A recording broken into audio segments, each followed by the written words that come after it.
Hi guys. So, dito tayo ngayon. Mag-walking tayo. Um, Time check for today. It's already 7 p.m. ng gabi.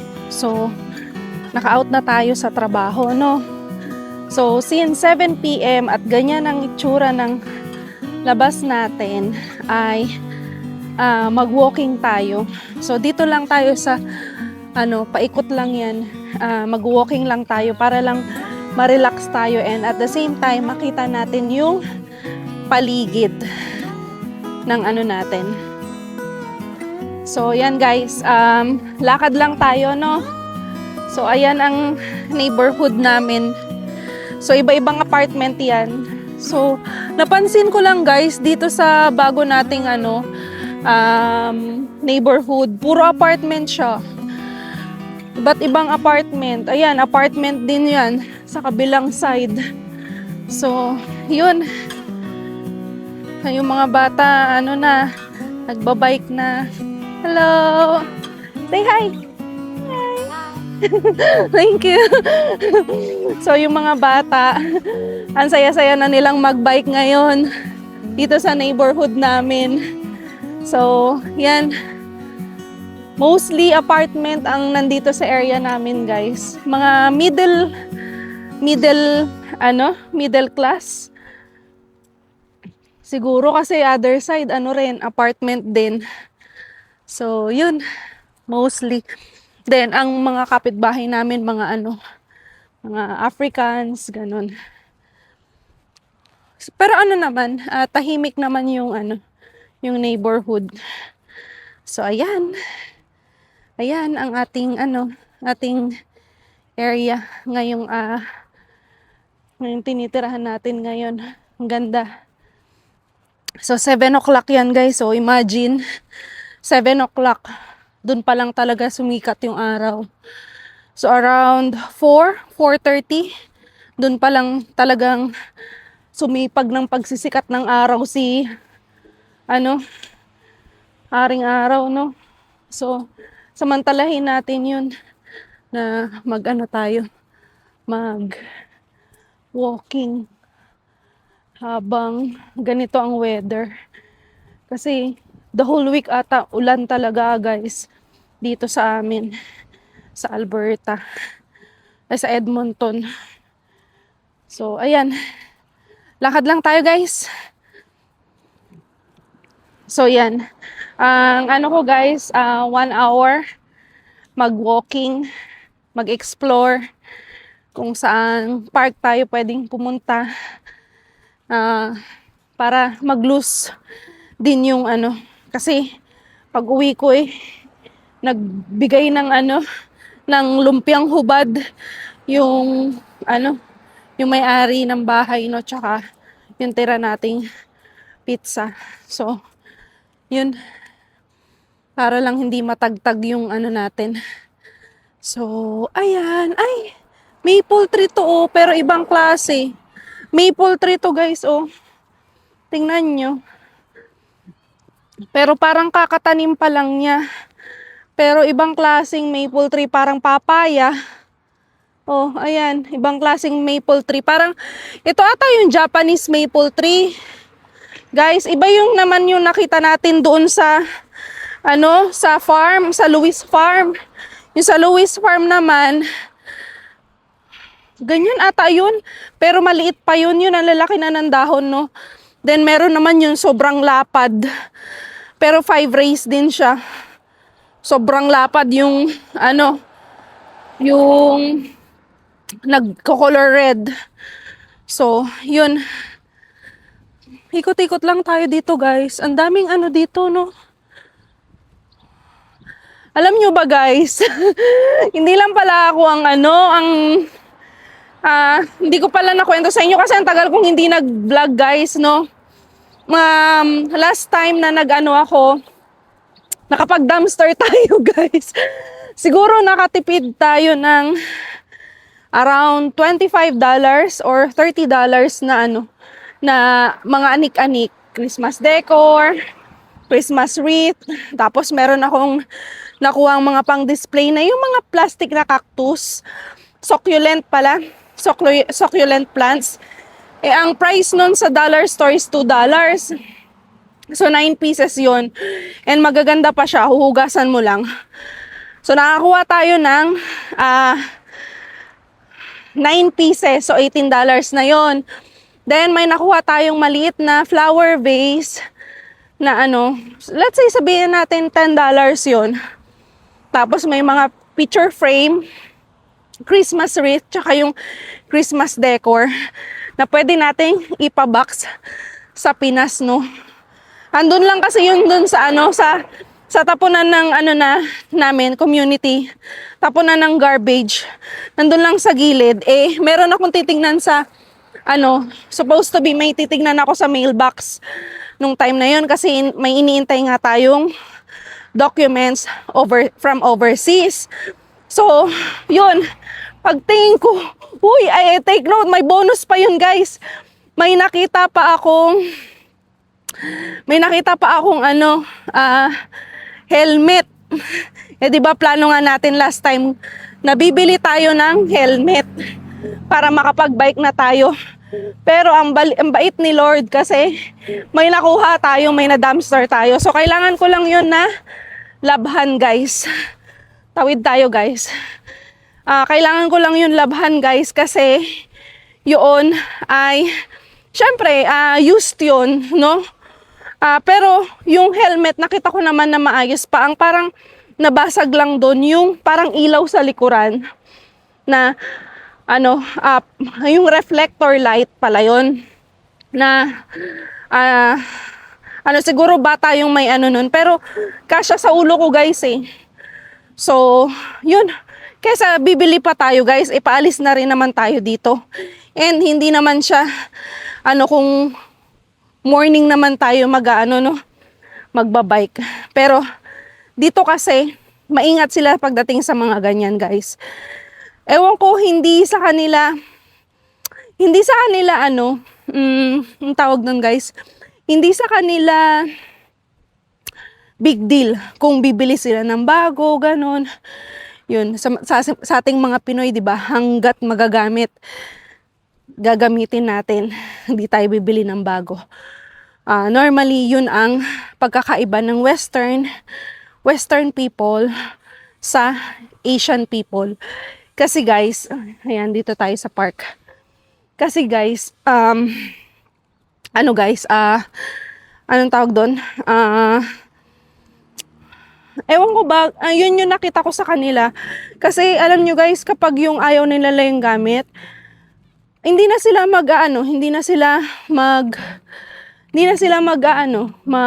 hindi na nila gagamitin, bibili na sila ng bago. Ganun sila, guys. So, syempre tayo, saksakan ng kuripot, saksakan ng tipid. Oo, di ayan, kunin natin, di ba? So, yun pala, no? Kasi itinago ko muna sa cabinet, sa,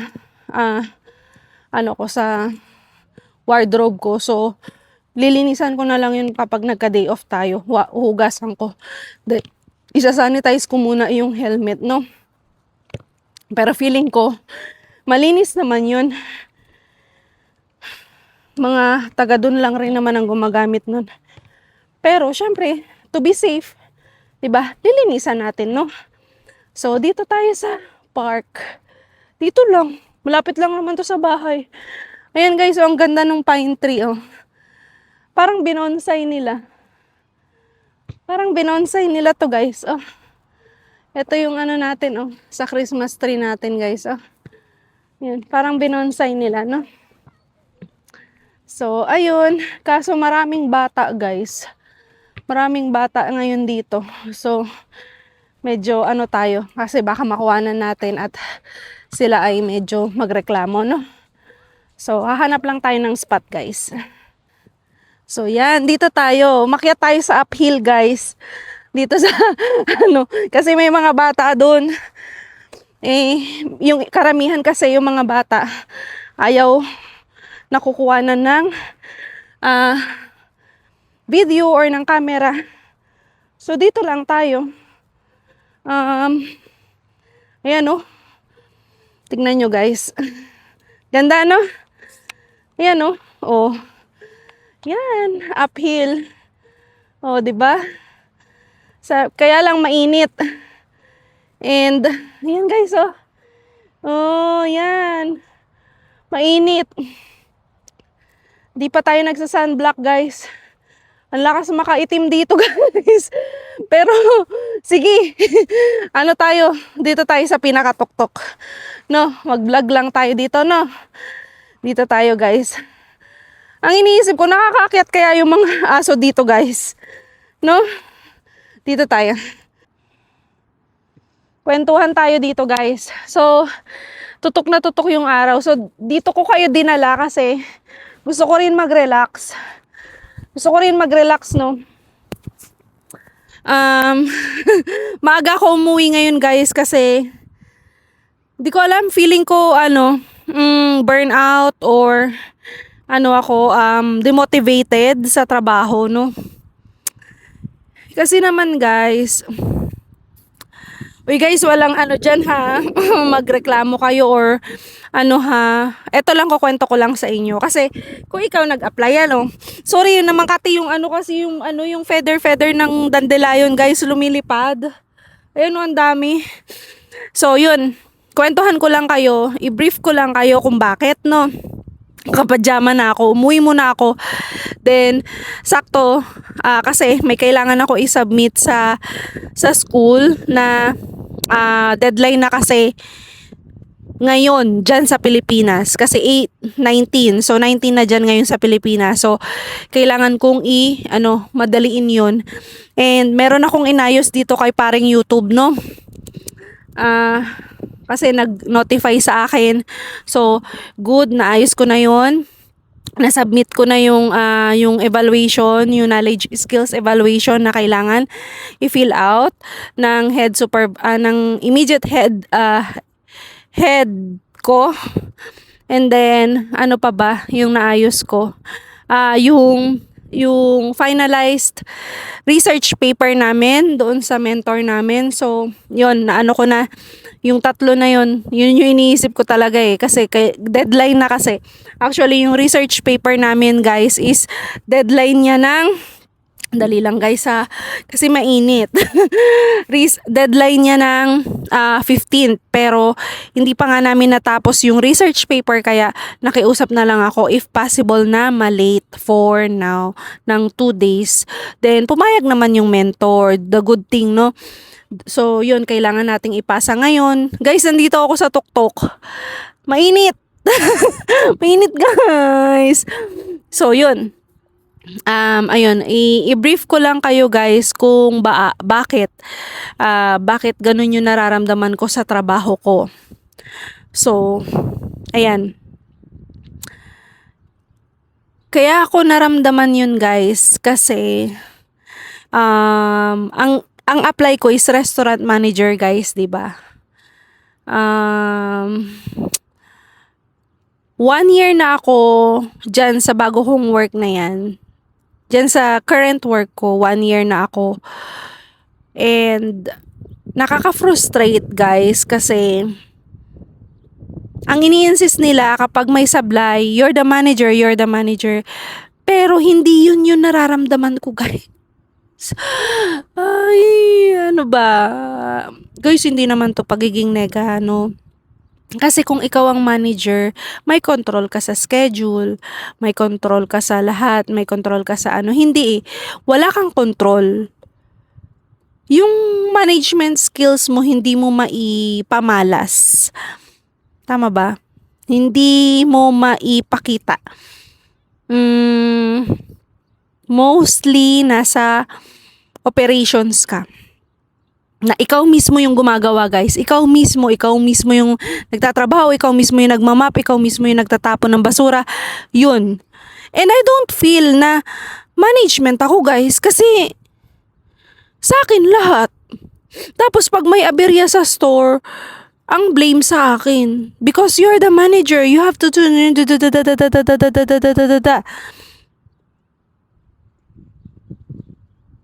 and for the whole year na nandyan ako sa company, hindi ako umimik. Okay, sige, next time. Okay, sige, next time. Parang, paano ko nagagawa yung pagiging manager ko, guys? Kung ako mismo ang nagtatrabaho mag-isa. Uh, Preparation, taking order, cleanliness, selling, everything guys.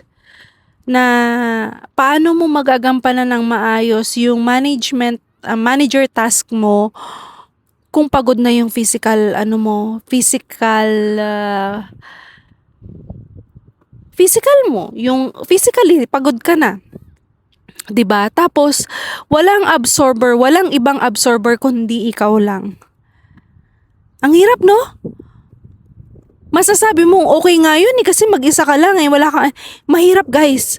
Mahirap magtrabaho mag-isa. Kasi lahat ng blame sa'yo. Yes, may title ka. Yes, manager ako. Ako ang manager dito.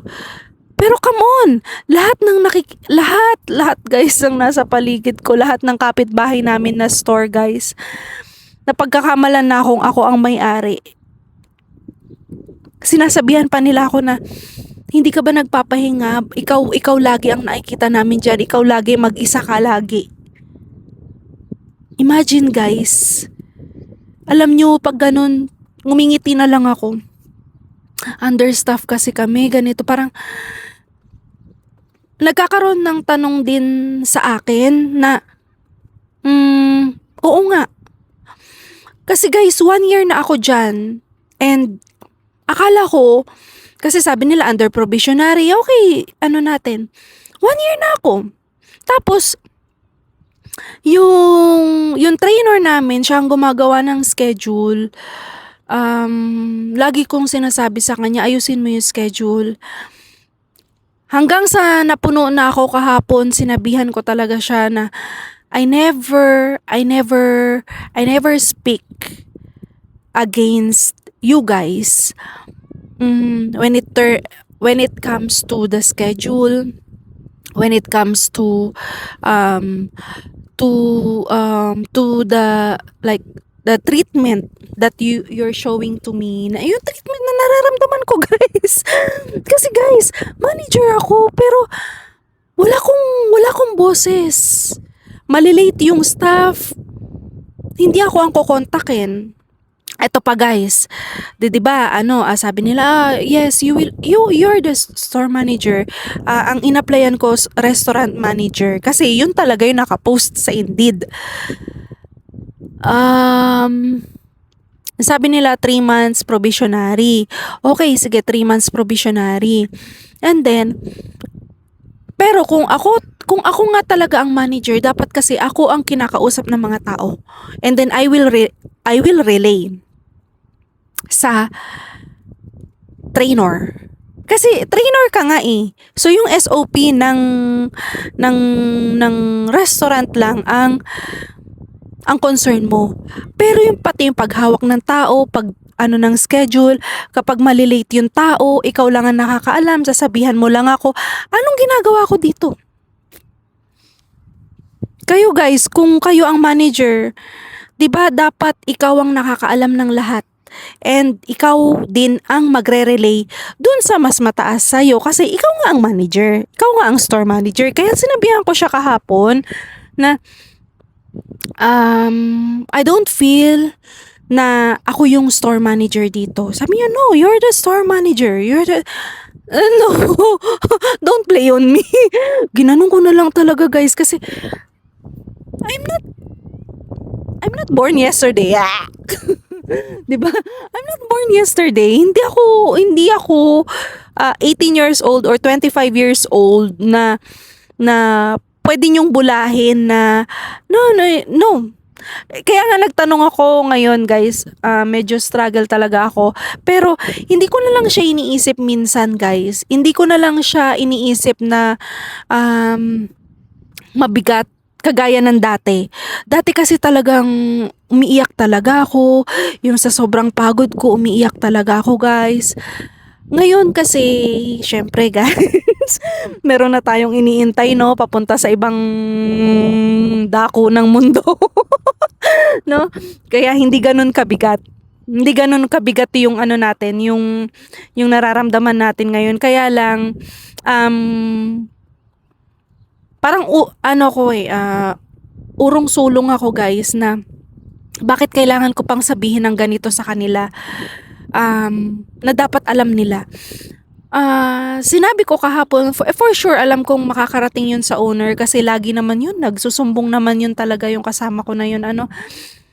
Sabi ko hindi ko talaga maramdaman na ako ang manager. Bakit? Wala akong control. Schedule wala akong control. Expenses wala akong control. Sa pag-manage wala akong control. Kasi kung ako ang may control, guys, ima-market ko talaga 'yan. Ayaw nila ng mag-market pero word of mouth or ano talaga yung ano diyan yung mga ano, pero hindi ko na rin sa ngayon iniisip yun guys kasi ako po ay sobrang feeling ko na burnout na ako and mas importante sa akin ang mental health ko ngayon guys. Sobrang thankful na rin ako kay Lord guys. Alam niyo kung bakit? Alam niyo kung bakit? Kasi ngayong binigyan niya ako ng opportunity yun nga, sa pupuntahan natin soon, wag naman sanang maudlot. Kung maudlot man, kung hindi man, uuwi na talaga ako. Uwi na talaga ako ng uwi na talaga ako ng Pinas, no. Kasi talagang ano na talaga yun guys, talagang sabi ko enough na. Nakita ko yung reality yes, maganda ang Canada guys, maganda. Hindi ko may pero maganda ang bansa, pero yung mental health mo dito guys, talagang di ko alam. Pero maganda talaga ang Canada guys, maganda. Hindi ko makakaila yan guys kasi talagang ako kahit na araw-araw akong dumadaan dito sa place na nilalakaran ko, ganun. Naano pa rin ako, na-amaze pa din ako kung gaano kaganda yung nature, yung mga bagay na makikita mong sumisibol dito, na dito mo lang nakikita yung mga ganon. Pag in terms of nature, yes, wala akong masabi guys. Wala talaga akong masabi. Sa sahod, kung ako PR, kung ako permanent residence talaga dito, masasabi kong hindi na ako magtatrabaho sa restaurant. Magtatrabaho man ako, siguro ako ay mag-aano lang, part-time. Pero yes, tama yung mga nagiging desisyon ng mga Pilipino dito na permanent residents. Kaya siguro ganun ang nila, no, na nag-upgrade sila, nag-aano sila kasi talaga pagdating sa food industry, nandun lahat ng scrap, guys. Nandun lahat ng anong tawag doon, lahat ng paghihirap mo, lahat ng pag-a-adjust, lahat ng pagtitiis, lahat nasa food industry guys. And lahat ng nag-uumpisa dito sa Canada, yun ang nagiging trabaho. Kaya talagang ang daming tao na kapag nakuha na yung residency, yung citizenship, talagang pinipilit talaga nilang mag-upgrade dahil nga sa mga ganyang klase ng environment, no? Pero akin minsan tinatawanan ko na lang, minsan ini-ignore ko, minsan iniiyak ko. After kong iiyak, refresh na naman ako, let go ako sa kung anong nangyari nung nakaraang araw, ganun ako. Pero minsan talaga kapag yung sorry sa word guys yung nangungupal talaga, talagang minsan dinadabugan ko na rin. Dati kasi 'di ba trainee ako, probationary. Pag nagdadabugan, dinadabugan ko na. Oo, kasi talagang hindi natin masabi yung natin, no, yung mood natin minsan din. Kung naggaganon ka tapos hindi rin naman okay yung mood ko, naggaganon ka tapos meron pala akong problema. Vice versa, kung ako nagmamaldita at ikaw may pinagdadaanan, 'di ba? Ganun din yung mararamdaman mo. So, ako kasi hangga't kaya kong umintindi ng isang tao, iniintindi ko guys. Hindi kita papatulan, hindi kita papansinin, tatawanan lang kita, halakakan lang kita.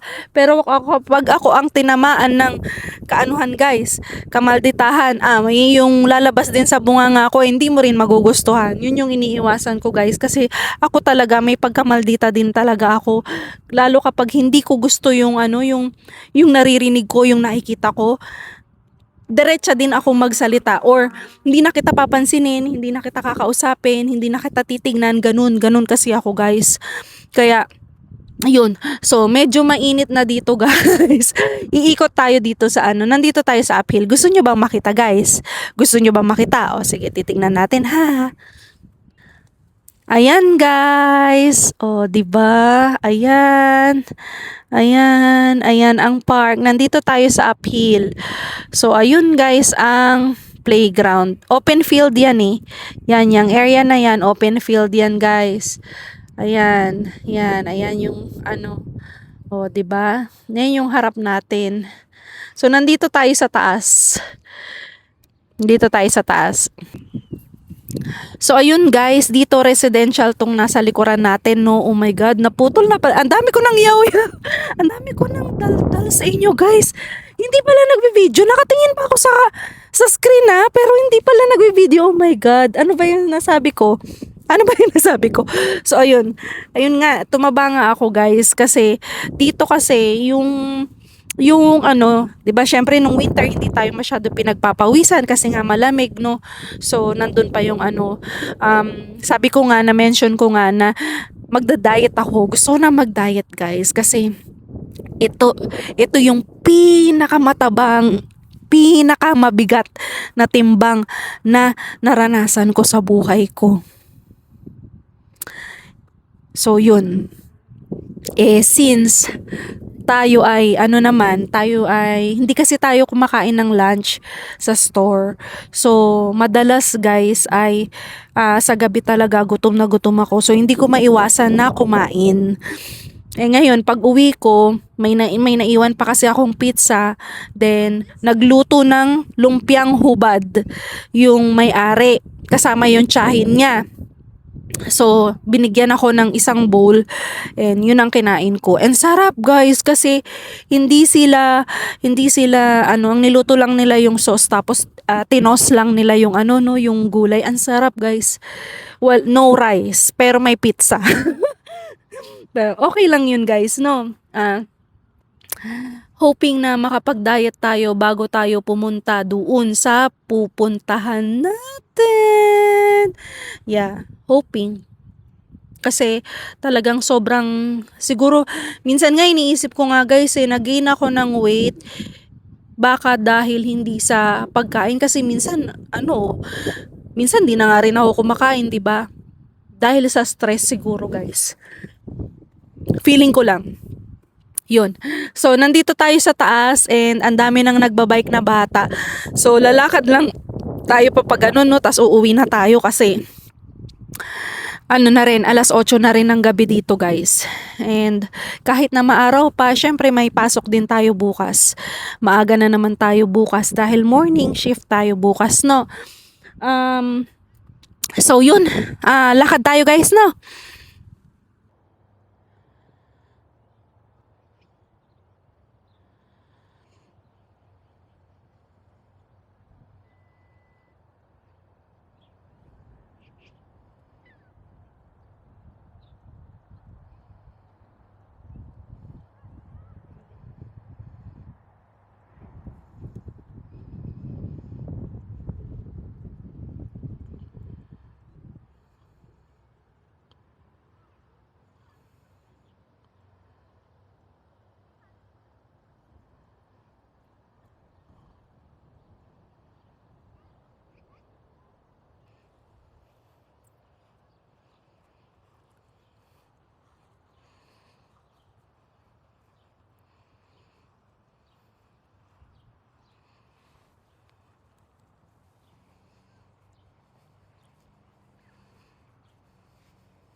guys.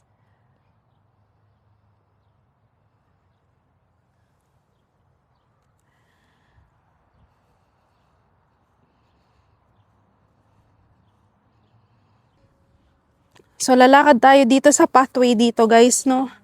Ayokong umupo sa mga ganyang, kasi minsan papalakad sila ng aso dyan. Minsan dyan umiihi yung aso. So, ayan. Ay, oh, yan. So, lalakad lang tayo papaganon, guys, kasi doon na yun sa amin. So, iikot lang tayong papaganon, no? Tapos, uwi na tayo. Yan. Ganyan ako kayo. Para kita nyo ang view. O, di ba ang ganda? Kahit ganito lang yung yung vlog natin, yung busog naman yung mata natin sa nature, sa scenery. Yeah, hindi natin kailangan ng mamahaling mga mga trips para makapag-vlog tayo. Pero syempre, kapag may budget na tayo, syempre mag-aano tayo dun, guys. Mag-iipon tayo rin ng mag-iipon din tayo ng budget para sa mga mga trips. Kapag trips daw, meron ako kasing guys, alam nyo, raspberry ba? Hindi ko alam dito ba't ang konti. Wala pa pala ako nakita. Tingnan nyo, guys, tong pine tree na to. Tingnan nyo. Para siyang pineapple. Ayan. Ang ganda, no? Ang ganda. Yan. Ang cute. Tapos ito para siyang nag-twist, oh. Ang ganda. Tigas ng Tapos ito iba naman to. Same ba to?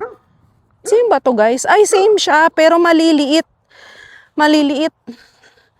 Pero hindi siya healthy. Yun healthy eh. Yan ang ingay nung ibon. Sabi. Ito naman, guys, maliliit na version. Ito, nakikita nyo yung kita nyo yung bunga. Ay, sorry. Ayan o. Kita nyo yung bunga. Ah, ayan pala yung bunga niya. So, ito bulaklak. Tapos, ang bunga, bakit isa lang? Isa lang ang bunga. Ay, ayun pa pala. Ito pa pala, guys, oh. Wala, baka nakaano na tayo ng ebak. Ayan, oh, guys, oh. Take a look. Diba? Dito tayo, guys. Diba ang ingay nung ibon eh? Diba? Ganyan yung mga dito. Ang ganda nito, nung pine tree na to. Marami kasing iba't ibang klaseng pine tree. Iba rin yan, guys. Then, karamihan dito ganyan yung parang pinya. Yan. So, lalakad lang tayo. Ibang community to, guys. Ito yung sinasabi ko sa inyong gusto ko sana mag-bike. Dito yung lusutan niya. Iba pa yun. Yung pine tree na yun, maliliit. Yan. Ba yan, oh, laki-laki ng pine tree. Ang liliit ng bunga. Tapos ito naman, para namang malnourished na pine tree. Ayan, oh. Parang may malnourished na pine tree. So, yun. Dito tayo, guys, sa open field. Tayo sa mga bata dito. Yan lang ang walking vlog natin and kwento-kwento ng journey natin for today. Kasi, guys, alam nyo, lately, hindi ako naging active sa pagdo-document ng chika-chika natin dito sa sa Canada kasi parang na-burn out nga ako, guys. Parang minsan gusto ko na lang pag uwi ko ng bahay, yung may peace of mind ako, yung kung ano lang yung kailangan kong gawin sa bahay, yung sa studies ko, yung mga kailangan kong gawin, yun. And yun, pero ang sabi ko nga sa sarili ko, kung kikimkimin ko yung nararamdaman ko at hindi ko ilalabas, wala akong mapagsabihan. So dito ko ito-document, no? Para at least lumuwag yung pakiramdam ko, guys. Kasi grabe ang ano ng mental health dito, guys. Kaya kung hindi ka talaga marunong ang tawag dito, magliwaliw ng sarili mo na talagang ano ka dito, talo ka dito. Kaya, ayun, ito yung naging ano ko. Ito yung naging ano ko, guys. Kayo, dito sa documentation ko na to, dito ko nilalabas lahat ng experiences ko, journey ko, yun. So, ayun lang ang lakad-lakad natin ngayon, guys. Siguro, lakad pa tayo dun, pauwi, no? Para ano. So, hinihingal ako, guys. At least okay na rin yun. Ang ganda, no? Yan, no? Ganda, ang ganda. Oh. Ganda, no? Diba, guys? So, uwi na tayo. Kasi, isang oras lang talaga ang inalat natin na enjoy dito. Ayun yung uphill. Kita nyo ba? Yun yung uphill na inupuan natin kanina. So, yun, guys. See you on the next episode, guys. Bye-bye. Mental health is not always about crying or looking sad. Minsan, ikaw yung laging nakangiti, laging tumutulong, pero pag uwi mo, ikaw naman ang ubos. Sa panahon ngayon, sobrang dali nating magpanggap na okay lang tayo, isang post, isang smile, isang I'm fine, pero sa loob, ang dami ng iniisip. Kaya kung pagod ka, magpahinga. Kung mabigat ang nararamdaman mo, okay lang magsalita. Hindi ka mahina dahil humihingi ka ng tulong. Remember, just because you're struggling doesn't mean you're failing. Some days, surviving is already a victory. Ikaw kabayan, kumusta ka? When was the last time you honestly asked yourself, am I really okay?